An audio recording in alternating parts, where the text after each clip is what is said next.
سعید بن عامر وہ حمص کے گورنر ہیں. فاروق اعظم دعا کرتے ہیں اللہ تعالیٰ مجھے سعید بن عامر جیسے گورنر عطا کر، کیونکہ ان کے پاس کھانے کو کچھ نہیں تھا، جسم پر صرف ایک جوڑا کپڑا تھا ان کا، وہ گورنر وقت تھے. آج کے دور کے گورنر کو بھی تو دیکھیں نا ذرا، آج کے دور کے حکمرانوں کو بھی دیکھیں جن کے کھانے ہیلی کاپٹر پر آ رہے ہوتے ہیں. یہ بھی حکمران ہے نا، گھوڑے اور گدھے اور جانور ان کے پستے کھا رہے ہوتے ہیں. ان کی گھڑیاں، ان کے لباس اور ان کے جوتے اور ان کے پرس اٹھا کے دیکھیں کہ کتنے کتنے کے مل رہے. غریب کھانے کو کچھ نہیں ہے. یہ ہمارا ملک ہے، بل نہیں پے کر سکتے ہم، لیکن ہمارے حکمرانوں کی وہ شاہانہ زندگی. وجہ کیا ہے؟ وجہ یہ ہے کہ ہم نے جب ووٹ دیا تھا نا تو دیندار انسان کو نہیں دیا تھا، ہم نے ووٹ دیا تھا چودھری صاحب کو، ملک صاحب کو، پٹھان خان ملک، وہ جو اونچے درجے کے ہوتے ہیں، جن کی شملے اونچے ہوتے ہیں. دین کیا ہے؟ انہیں سورہ اخلاص آتی بھی ہے، سورہ اخلاص ہے بھی کہ نہیں، سورہ کوثر پڑھ بھی سکتے ہیں، اس سے بالا تر، کیونکہ انہوں نے جا کے اسلام کی نمائندگی جو کرنی ہے، اقوام متحدہ میں انہوں نے قرآن کی تلاوت جو کرنی ہے. دین آتا کچھ نہیں ہے، اور اسی لیے پھر دیندار طبقے کا نہ آنا فرنٹ پہ،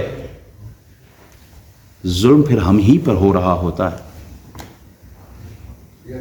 حضرت ابو بکر رضی اللہ تعالی عنہ جب خلیفہ بنے نا تو آپ نے اعلان کیا، آپ نے کہا کہ لوگوں اگر میں سیدھے راستے پہ چلوں تو میرا ساتھ دینا، اور اگر میرا رخ بدل جائے نا تو پھر سیدھا کر لینا.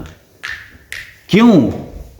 اس لیے کہ اسلام تھا اس وقت. فاروق اعظم رضی اللہ تعالیٰ عنہ خطبہ دے رہے، ممبر پہ کھڑے ہیں. کون ہے وہ جلالی ہستی جس سے کیسر و کسرا بھی کانپ رہے ہوتے ہیں، جس کا نام سن کر عام آدمی کھڑا ہو کے کہتا ہے عمر یہ جو تو نے لباس پہنا کہاں سے آیا ہے؟ اکاؤنٹیبلٹی ہے، کوئی کرپشن کر کے تو دکھائے. اس لیے کہ اسلام تھا اس وقت، نظام مصطفیٰ تھا اس وقت، دین جو تھا وہ تخت پر تھا. ریاست مدینہ قائم کر دیا تھا رسول اللہ صلی اللہ علیہ وسلم نے، اسی لیے کسی میں جرت نہیں تھی کہ کوئی کرپشن کر سکے وہاں. ہم نے تو اپنے اوپر ایسے حکمرانوں کو مسلط کیا ہے کہ جو ایک مسلمان بچی کے لیے آواز نہیں اٹھا سکتے. کشمیر، فلسطین اور برما کے لیے تو ہم بعد میں روئے نا، پہلے تو اپنے گھر کی بیٹی عافیہ صدیقی کے آنسو تو پہنچے. ہم نے تو اس کی بھی خبر نہیں لی.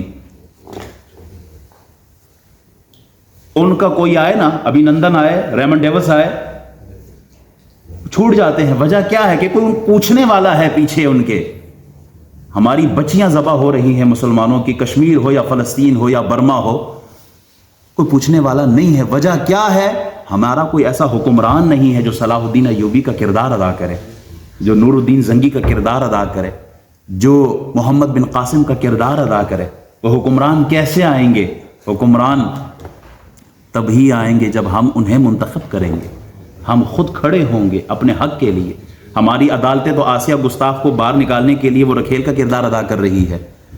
یہ عدالتیں ہیں ہماری جہاں انصاف، رسول اللہ صلی اللہ علیہ وسلم فرماتے ہیں پچھلی امتیں اسی لیے تباہ ہو گئی کہ ان کی عدالت، ان کا نظام، غریب کو تو فوراً سزا مل جاتی تھی اور امیر کے لیے بچاؤ کے راستے ڈھونڈ رہے ہوتے تھے. کیا یہ ہمارا نظام نہیں؟ آج